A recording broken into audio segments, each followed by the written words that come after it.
Hello students, hope you all are fine. आज हम लोग शुरू करने जा रहे हैं अपने नेक्स्ट चैप्टर से। हमारा नेक्स्ट चैप्टर है अभी ग्रेविटेशन। नेक्स्ट चैप्टर है हमारा ग्रेविटेशन। और ग्रेविटेशन का हमारा जो फर्स्ट टॉपिक है वो है universal law of gravitation. Universal law of gravitation. इस लॉ को स्टार्ट करने से पहले, before starting this topic, it's important कि हम थोड़ी सी बात करें ग्रेविटेशन के बारे में। ग्रेविटेशन क्या है? हम कहते हैं कि हमारी जो बॉडीज हैं, जो हमारे यूनिवर्स में जो बॉडीज प्रेजेंट होती हैं, वो बॉडी एक दूसरे पर कुछ फोर्स लगाती है। अब वो आगे का कॉन्सेप्ट है कि एक बॉडी ने दूसरी बॉडी पर क्या ज़्यादा फोर्स लगाया, एक बॉडी ने दूसरी बॉडी पर कम फोर्स लगाया।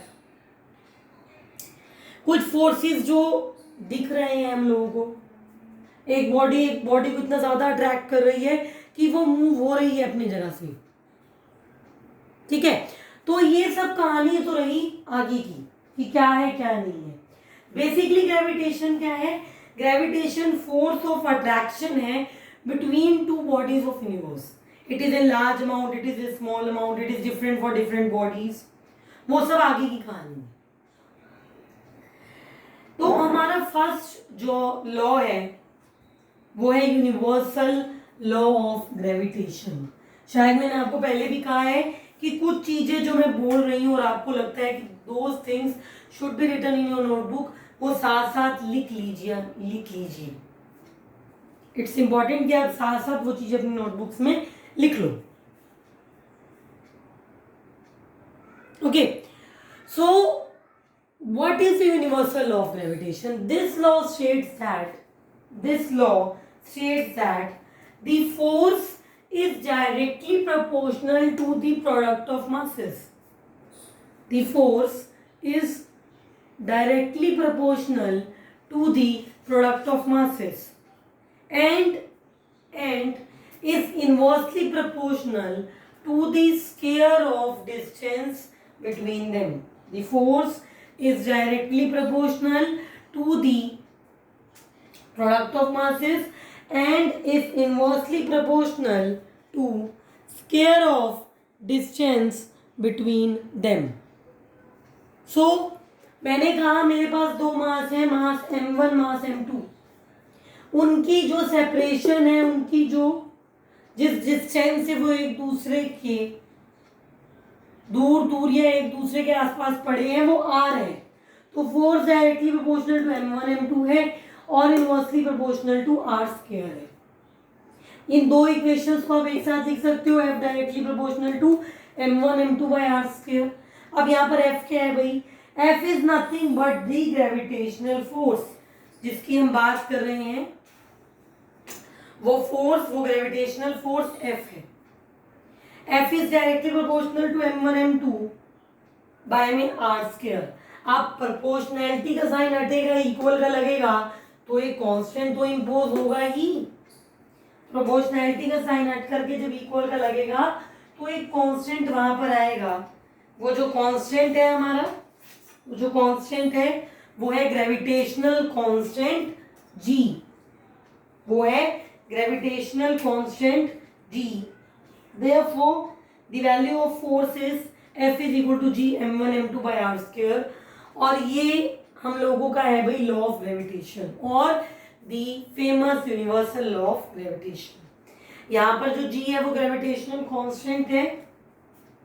इसकी वैल्यू होती है भाई 6.67 इंटू 10 की power -11 newton metre square kg inverse square. Newton metre square kg inverse square, ये हमारी वैल्यू है ग्रेविटेशनल कांस्टेंट की।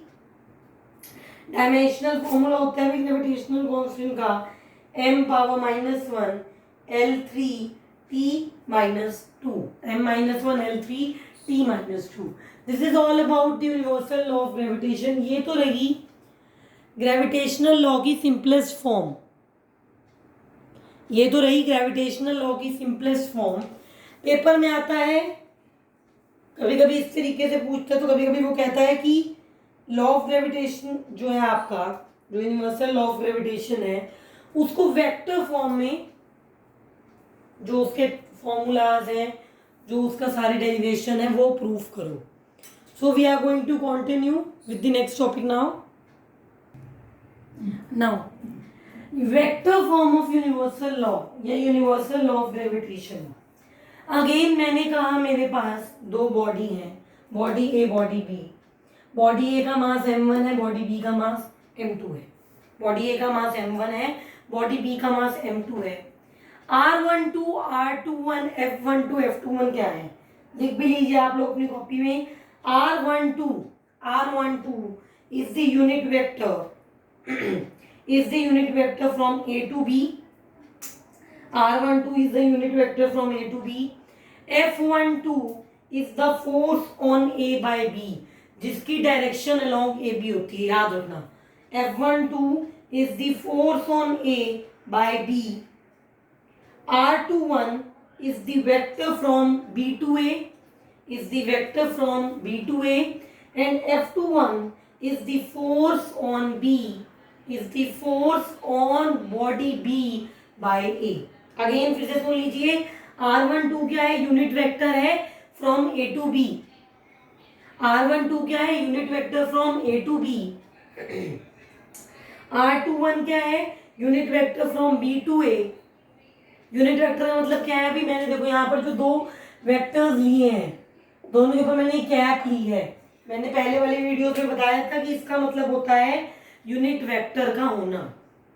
Therefore R12 is the unit vector from A to B, R21 is the unit vector from B to A, F12 is the force on A by B, and F21 is the force on B by A. Now F12 क्या होगा, है क्या F12? मैंने कहा F12 वो force है जो A पर लगता है, जो B A पर लगाता है. एक ही बात है, एक ऐसा फोर्स जो A पर लग रहा है B के द्वारा. Force on A by B, A पर जो फोर्स लगता है बाय B. अब A पर फोर्स लग रहा है, B लगा रहा है. A पर फोर्स लग रहा है और B लगा रहा है, इस पर फोर्स लग रहा है और ये लगा रहा है, तो हम यूनिट वेक्टर वो लेंगे जो इधर से इधर जा रहा हो. सुन लीजिए, इस चीज को समझने में साल लग जाते हैं पर समझ नहीं आती. F12 क्या है, it is the force on A by B. अब क्योंकि फोर्स A पर लग रहा है और B लगा रहा है, तो हम वो यूनिट वेक्टर लेंगे जो B से A की तरफ है, यानी कि R21. तो F12 वेक्टर फॉर्म में फोर्स की वैल्यू होती है भाई, F12 होता है -G m1 m2 by r square, R21 unit vector. F12 is equal to -G m1 m2 r square, R21 unit vector. अब यहाँ पर प्रेजेंट नेगेटिव साइन ये दिखाता है कि F21 और R12 या F12 और R21 अपोजिट है. यहाँ पर जो ये नेगेटिव साइन है वो ये दिखाता है कि F12 वेक्टर और यूनिट वेक्टर R21 अपोजिट है. क्यों भाई, डायग्राम में दिख रहा है F12 उधर है, R21 इधर नहीं है. F21 उधर है तो R21 इधर है. आगे देखिए, R की जो वैल्यू है रियलिटी में वो है क्या, R वही चीज है यूनिट वेक्टर, या R वही चीज है magnitude of vector R12, magnitude of vector R21, सब एक ही चीजें हैं. हमने सिर्फ R को वेक्टर फॉर्म में, अपने आर्टिकल को, अपने यूनिवर्सल लॉ ऑफ ग्रेविटेशन को वेक्टर फॉर्म में लेने के लिए, अपने यूनिवर्सल लॉ ऑफ ग्रेविटेशन को वेक्टर फॉर्म में लेने के लिए हम लोगों ने क्या किया, हमने कहा कि जो R12 का मैग्नीट्यूड है, जो R21 का मैग्नीट्यूड है, वो R ही तो है. और है क्या, रियलिटी में तो वही है ना. ये R डिस्टेंस है, R12 भी यही डिस्टेंस है, R21 भी यही डिस्टेंस है. अब ये था भाई F12 था -G m1 m2 by r square, R21 vector. इस R स्क्वायर को, इस R स्क्वायर की जगह मैं लिख सकती हूँ मैग्नीट्यूड ऑफ R21 या मैग्नीट्यूड ऑफ वेक्टर R21 का whole square by using this equation. हम R स्क्वायर की जगह लिख सकते हैं मैग्नीट्यूड R21 स्क्वायर या मैग्नीट्यूड ऑफ R21 वेक्टर का स्क्वायर हम लिख सकते हैं। अब पिछले वाले चैप्टर में पहले वाली यूनिट में मैंने बताया था कि यूनिट वेक्टर क्या होता है, वेक्टर बाय में magnitude of vector. Unit vector क्या होता है, वेक्टर बाय में मैग्नीट्यूड ऑफ वेक्टर होता है ना, यानी कि -GM1M2 R21 वेक्टर बाय में R21 वेक्टर का यहाँ पर स्क्वायर है, यहाँ पर स्क्वायर है, एक स्टेप ओमिट कर रखा है, यहाँ पर स्क्वायर है और एक्सप्लेनेटरी हो जाएगा। मैग्नीट्यूड का स्क्वायर इनटू दिस मैग्नीट्यूड क्या बन गया, R21 वेक्टर के मैग्नीट्यूड का क्यूब। तो यहां से हमारे पास एक तरीके से वैल्यू आ गई भाई F12 की, कि F12 किसके बराबर है। जिसे अच्छा लगता है वो यहां तक करो, जिसको और अच्छे से दिखाना है वो यहां तक करो, मर्जी है, नंबर नहीं कटते पेपर में, इट्स योर ओन चॉइस। यहाँ पर नंबर इस चीज में तो बिल्कुल भी नहीं कटते। हाँ वो अलग बात है अगर एग्जामिनर ही कह दे कि F12 की ये वैल्यू प्रूफ करनी है तो आपको वैल्यू या आगे के 2 स्टेप करने ही पड़ेंगे। चले आगे। हाँ जी, अभी हम लोगों ने बात की थी F12 वेक्टर के बारे में, अब थोड़ा F21 वेक्टर के बारे में देखते हैं। F21 वेक्टर क्या कहता है, F21 की वैल्यू क्या होगी। जैसे मैंने कहा कि F12 में R21 यूनिट वेक्टर आता है पेपर्स के लिए, कॉन्सेप्ट के लिए, अभी के लिए ये चीज आप दिमाग में रखिए क्योंकि गलतियां आपसे हो सकती हैं, इस चीज को उल्टा लिख सकते हो। ये याद रखो कि F21 है तो R12 होगा, F12 है तो R21 होगा। ये वही पुरानी चीज है जो मैंने भी प्रूफ करवाई थी, मुझे चाहिए इसलिए मैंने रब नहीं की।